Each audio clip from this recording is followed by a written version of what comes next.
Hey, Midtown, East Nashville. Welcome to our COVID conversation for the week. I've got another special guest, so guys, go ahead and give a welcome to Lindsay Lipinski, huh? Thanks, Brant. Good to be here. Thanks for having me on the show. Oh, guys, we practiced Lindsay's walk-up song. This is the second take of that. So, Yeah. Lindsay, just tell us a little bit about what quarantine has been like for you and for your family. Yeah, I think it's been a lot like it's been for everybody else. Michael and I have been working from home. Our two girls have been at home since, early March. Finishing kindergarten from home. Just, dealing with as much as we can and still trying to create a sense of normalcy for two kids who think it's fun to be at home and just play all day, and we're still trying to get work done, and just all the ups and downs that come with that. I think a lot of what we've been experiencing as a community. Are there any shows that you guys have been watching together? Yeah, well, Michael and I right now are midway through The Last Dance, which is totally off-brand for the Lipinskis. Yeah, seriously. But a good documentary is a good documentary. Last Dance. And then before that, we watched Chernobyl on HBO. Would not recommend during a global pandemic if you already are feeling anxious about world tragedy and trusting your government. I'm just going to throw that out there. Okay, so we got a thumbs up and a thumbs down. Yep, thumbs up, thumbs down. Red light, green light. Great. Tell us a little bit about what you've been working on during this time, because you are still employed by Midtown. Yes. I'm not the only person working for Midtown East right now. Jeff and April are also working, so Yes. we've got them in the works for coming on too. Yes. Aside from a lot of the work that still happens to get, sermons and videos and messages off the ground to support Sundays, most of my work during this time has looked like the discipleship side of what I do for Midtown East. So I'm technically both executive director and discipleship director for our congregation. And so a lot of that has looked like working with our coaches, working with our leaders, which has been a real gift to be in touch with everybody during this time, just to hear how groups are going.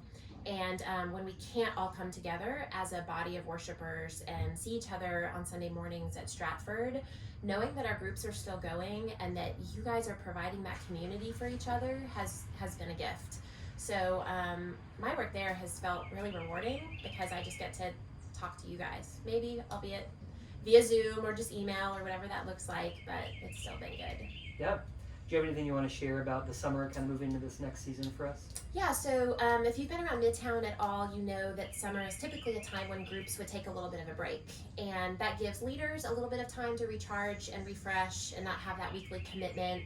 It also gives the group time to maybe decide to just meet socially, to go out to dinner, to just hang out, whatever that looks like. It's similar this year, but we're just want to continue to communicate our value of not doing this alone. And by that I mean worshiping alone, being reminded of the truth of the Lord in our lives and the work that He's doing in our lives alone. We can't come together as a body of believers right now in groups of more than 10. So groups have been the vehicle for continuing to be in community with each other. And there's just a lot of freedom, and we want to offer group leaders flexibility around what this summer looks like. If you need a break, then take a break. If you want to keep meeting with your group because your group really needs that to feel in community with one another, please do that. So I would just encourage, if you haven't had that discussion as a group yet, or leaders, if you guys haven't had that discussion with your group, just talk about that. Find out what everybody needs, while we're still in this time of not being able to come together as one body. Yeah, thanks. Yeah. Just want to celebrate groups this semester. We're so thankful for our leaders and for what God's been doing in them, and also celebrate some events that have happened in the life of our community in the last few weeks. So Lindsay, why don't you start us off on our celebrations? Yeah, for sure. And yeah, the celebration during this time just feels even sweeter because there's a lot of in between.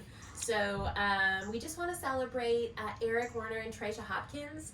They are in the Anderson small group. They've been around Midtown East for, quite some time, and they got married this past weekend. Woo! Yeah, congratulations, guys. We're so excited and happy for you. And yeah, if you don't know them, gosh, when we all get back together, I hope that we can celebrate some of these things that have happened while we've been apart. But congrats on your wedding, on your marriage. And then on May 13th, Tyler and Laura Bradley welcomed Leland Ellis Bradley into the world. Woo! Yes, so exciting. He was 8 pounds and 20 inches long, which I never know what to do with the length of a baby, but I guess it's important information, so 20 inches long.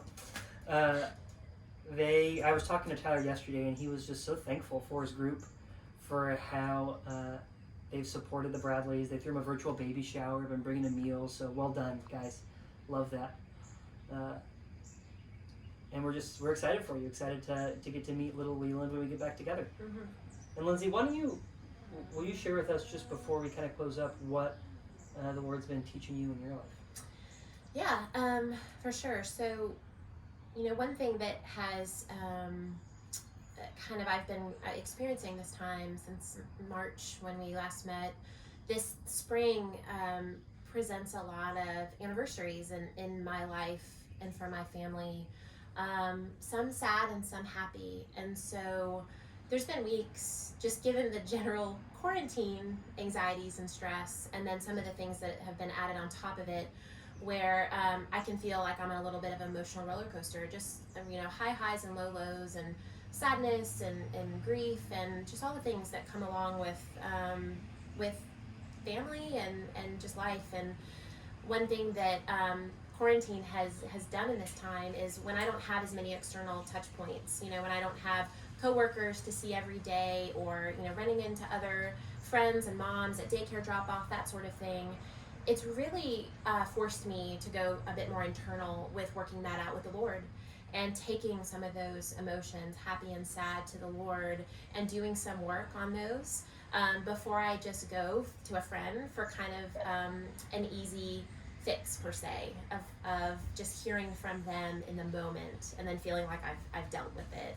So it's hard. It's been hard, and it feels like growth, because I've been doing a lot of the internal work, but it's satisfying, and I don't think that it would have happened if not for some of those external touch points being removed from my life. So I have to say that that's a silver lining of all of this in this time.